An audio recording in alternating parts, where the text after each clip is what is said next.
The year was 1945 and World War II was all but over. Nations were in ruins and the world wanted peace. Representatives from 50 allied countries gathered for what became known as the San Francisco Conference. Out of it came the United Nations Charter and the UN was officially created.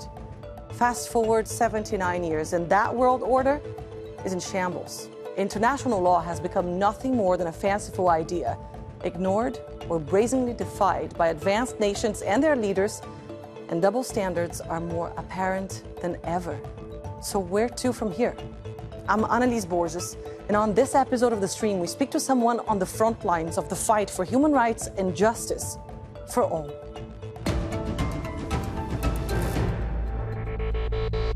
I always experience a sense of shock and delusion when I come to this room. No one has been spared, not just among the Palestinians and the Lebanese. Even in the United Nations, Gaza is now a wasteland of rubble, garbage, and human remains where survivors hold on to life amid widespread deprivation and disease.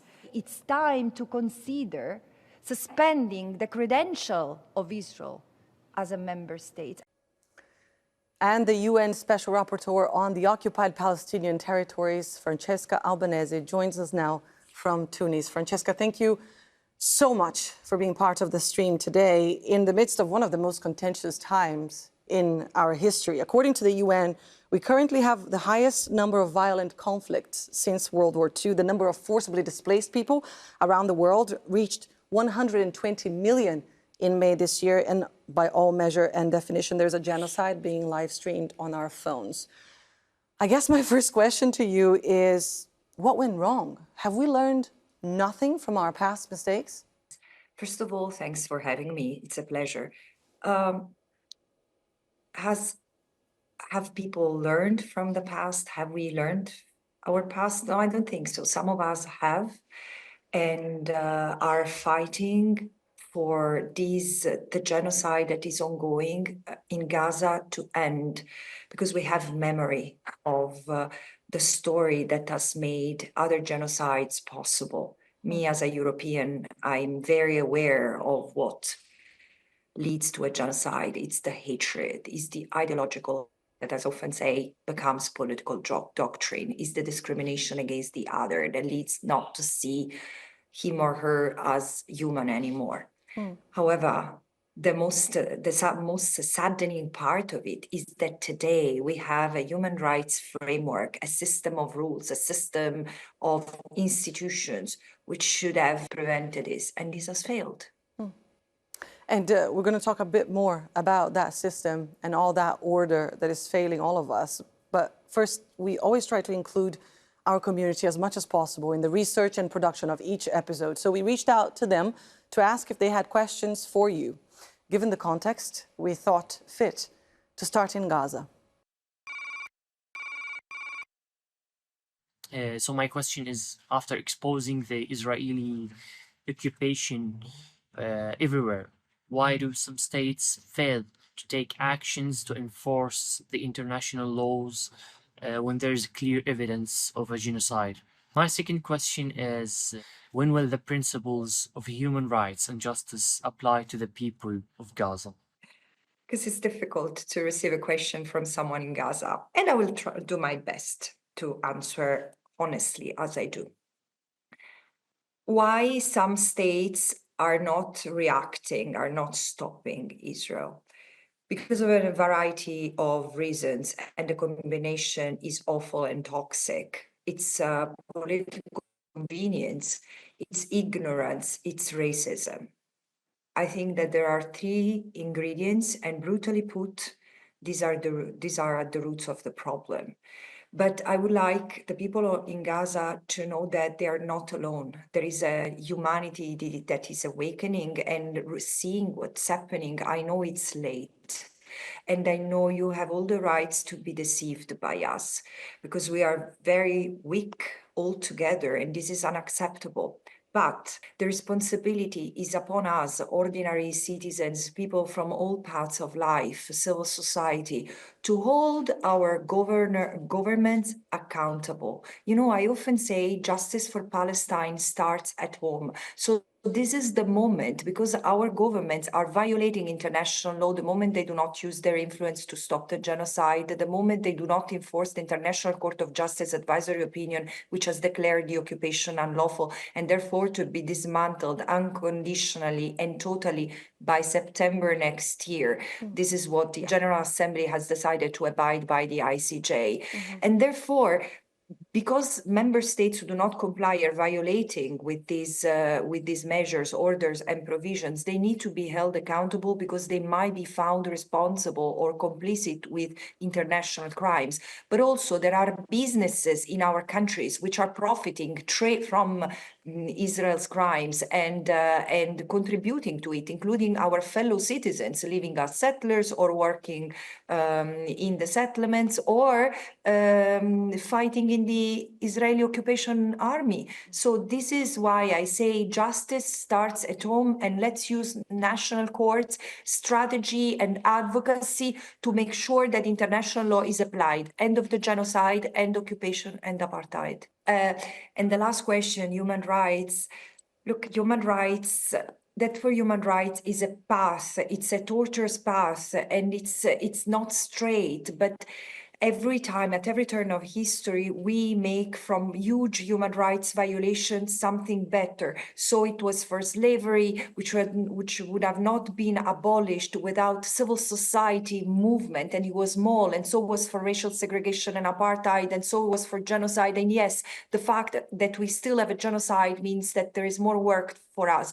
May this be the last genocide of human history. I've heard you comment on the backlash you have faced because of the work that you do. Do words like "you inspire us to hope for a better future" from someone in Gaza today, does that make all the rest worthwhile? Is that what keeps you going? No, look, even if I didn't have one single word of appreciation and recognition, I would keep going.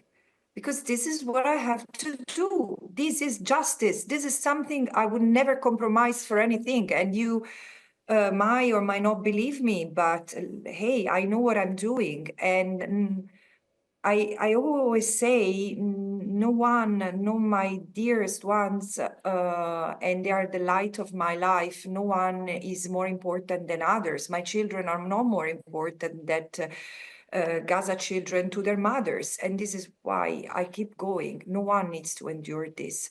And this is because I've learned from our history, from my own history, that of my own country. Now, you know, there is so much love, so much support, so many people who come to my lectures where we talk about international law, which is, if you want, even boring, and still they cry. There are so many people who come and cry because this is a moment where there is no space for grieving. And I say, let's grieve together, but let's translate this rage, this fear, this feeling of depression, of impotence into action. And together we can do that. Definitely served as inspiration for many people, including for our next guest here, another recurring guest on the stream, and fellow international lawyer, Laura Ilborno, who had this to ask you. After 14 months of genocide in Gaza, we've seen the ways in which the existing international legal mechanisms designed to promote international peace and prevent mass atrocities have been either sabotaged by complicit actors like the US veto power in the United Nations Security Council, or inadequate to compel Israel to comply with its international obligations, like the ICJ provisional measures, which, while they were good on paper, were violated each time by Israel. In light of this, is reform needed to make the system work better? And if so, what is the single most important reform that we should all be advocating for? I see Lara's point, and I agree. The system, the UN system that we have today, particularly with the veto power, doesn't reflect the new world order we have, because when that system was created, there were 53 member states of the United Nations, while now there are 194. So the system was still held in the hands colonizers or former settler colonies, or actually settler colonies, mainly Western states and a few others. Now the system is different. So the veto, the first thing that comes to mind is that the veto power should be abolished. And still, this wouldn't be the first thing that comes to my mind. And I do not have a concrete response, but I think that the first most important realization stage and made is that they cannot hide behind the existence of the United Nations. The responsibilities to comply with international law are upon member states, and if law is violated, it's member states who should intervene directly, if not through the United Nations, especially when the United Nations seem not to work. Therefore, to give you a concrete example, why member states are not resorting to suspension of economic, political, diplomatic, financial, strategic, military ties with Israel as part of the law of state responsibility because of the violations and international wrongdoing that Israel commits, instead of waiting for sanctions that might never come from the UN Security Council. So you see, it seems to me that states are also into the habit of kicking the can in the air, and this must end. And I want to broaden up a little bit beyond Gaza, and obviously you know this perhaps better than anyone. Israel's genocide is just part of the story of Israeli aggression against Palestinians. While the world turned its attention to the Strip, Israel intensified its displacement of Palestinians and land grabbing across the occupied West Bank and East Jerusalem. Here's one question on that particular point. Francesca, on multiple occasions you have called for an establishment of a UN peacekeeping force in the West Bank in order to mitigate the violence perpetrated by the settlers and by the Israeli occupation forces. And that is something that my colleagues and I have also advocated for, because currently that job is done by activists who are routinely attacked, beaten, arrested, and deported. So my question is as follows: how would we make this happen? How would this happen legally, and what can people on the ground, as well as the wider international activist community, do in order to turn this into reality? I've been quite vague in the formulation of this, in the sense I've never really advocated for the establishment of a peacekeeping operation, because peacekeeping operations must be authorized by the Security Council. And absent a decision of the Security Council, I've asked myself, what else can be done? Because Audrey pointed to a very important point, an extremely critical function that is served by international activists and Israeli activists who go to the West Bank and East Jerusalem to protect Palestinians, often Palestinian farmers and shepherds, and from the assaults of violent settlers escorted or led by the army. And at the same time, this important function cannot be left on the shoulders of activists, of civilians. And I've advocated for member states to come together, thinking out of the box and imposing, using their leverage to impose the necessity to have the deployment of a force, ideally military force, which could be a regional one in the region or other. But the critical point, the floor on which we should stand, is the ICJ advisory opinion of July this year, which recognizes the occupation as illegal and having to be dismantled henceforth. So I see that Israel keeps on behaving as it had to stay in the occupied Palestinian territory forever. This is not the case. Israel must go. And every other breath we take and we speak on Palestine, we need to assert this. So the member states register that this is not optional, this is compulsory. In fact, it should have been a precondition to even start the negotiation for a two-state solution. And if Israel is not ready to relinquish its control over the occupied Palestinian territory, it is to recognize full rights to the Palestinians, because it's 57 years of suspension of these rights, and then they will have to decide what kind of states they want to be part of. Absolutely, because a UN mission in the south of Lebanon did nothing to protect people there as well. And I guess we're talking about Right. an issue here that should be addressed from the root cause of the issue and not all these accessories and all these problems that come from that particular issue. If anything, I would say that the past 14 months have served to potentially educate many about over 7 decades of occupation and injustice. And many felt compelled to take action, for example, by joining the BDS, the Boycott, Divestment and Sanctions movement. And on that, we have a question for you from Berlin. Take a look. The Palestinian-led movement for boycotts, divestment, and sanctions against Israel has faced massive repression for decades in places like the US and Germany, where I live.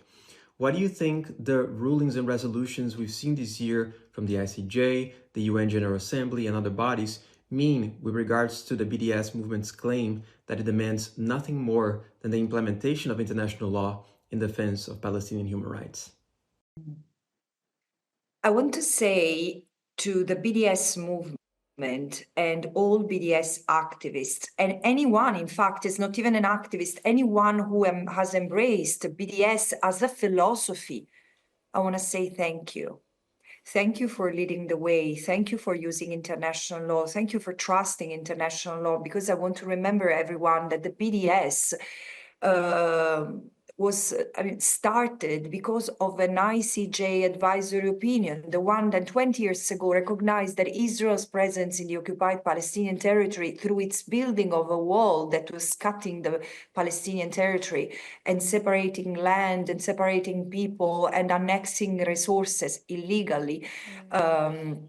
This was in violation of the right of self-determination of the Palestinian people, and because no one seemed to pay attention among member states, the BDS movement started, also inspired by the movement, this civil society movement that led to the abolition of dismantlement of the apartheid regime in South Africa. To this activist, I say, thank you. Of course, you continue to bring the word of the law into action, into hope for practice. And you are an indispensable part of the struggle for justice and human rights in Palestine and beyond, because the lesson that you have somewhat personified from the past will be an example to follow for many others to bring an end to other injustices elsewhere. It's been incredible to see how many people got organized and didn't wait basically for their states to do anything. They started doing things and taking action in their own hands. But what remains incredibly disheartening, I would say, is the time it takes for world leaders to come to the same conclusion as the majority of their constituents. We've seen time and time again representatives of the most powerful states sitting around that table in the highest diplomacy body, the one created to keep peace, the UN, and nothing happens. Those against?